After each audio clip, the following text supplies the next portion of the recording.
Hi there, it's Galen, design team member with Unity Stamp Company. Today I have a circular stamped card, and it is using a new kit by Unity.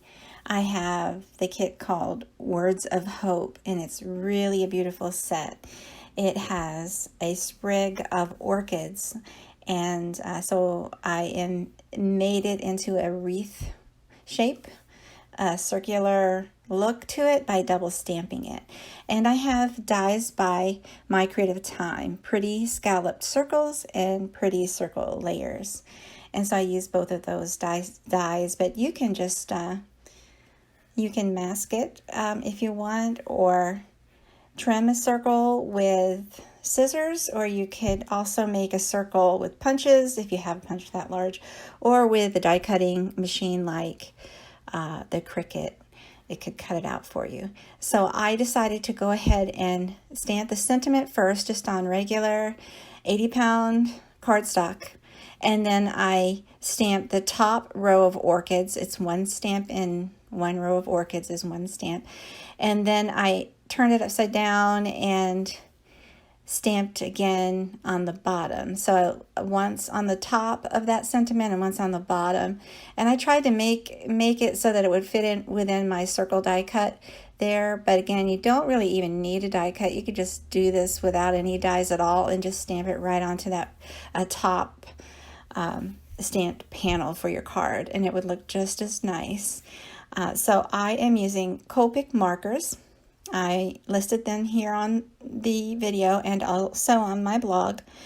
And for the stamping, I used Simon Says Stamp Intense Black ink for alcohol markers, but also Gina K Designs Amalgam ink works great, and jet black to get the same look. And then once the ink is dry, you can go ahead and use your Copics and it won't smear.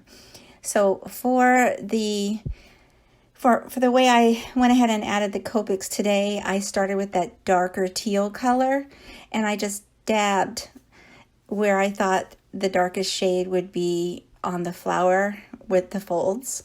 So I just dabbed some color, wisping inward to outward with that darker teal, and then I came in with a lighter teal around that to blend that a little, and then I came in with a yellow. And so I also want to do the buds, and so I went back and did a lighter color first on that, and then I added some yellow. So I'm using a couple of different shades of teal or turquoise, and then I'm using some greens. Again, I use a dark shade there to just dab some areas to make the coloring pop a little bit. So you just dab it lightly with the dark, and then shade it in with a lighter color of that same family of green. And so I wanted the petals to be more vivid, even more bright. So I added a layer of sort of a peachy layer, light orange shade there around the outer portions of the petals. So after you finish your coloring, I just wanted that top panel to be on top of this background scalloped die cut. And so I used clear flat double-sided tape for the top panel and foam tape for the back of that layered circle. I just wanted to make sure my sentiment was straight there, and it is.